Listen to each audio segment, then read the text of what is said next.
বাংলাদেশ একটি কৃষিপ্রধান দেশ। এখানে কৃষকরা বছরের পর বছর কঠোর পরিশ্রম করে ধান উৎপাদন করে দেশের খাদ্য নিরাপত্তা নিশ্চিত করে আসছেন। আজ আমরা দেখাবো কিভাবে একজন কৃষকের মাঠের সোনালী ধান অটো রাইস মিলের মাধ্যমে চাউলে পরিণত হয়।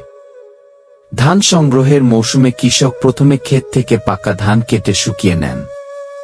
সূর্যের আলোয় ভালোভাবে শুকানো ধান পরবর্তীতে বস্তায় ভরে মিল পর্যন্ত নিয়ে যাওয়া হয়।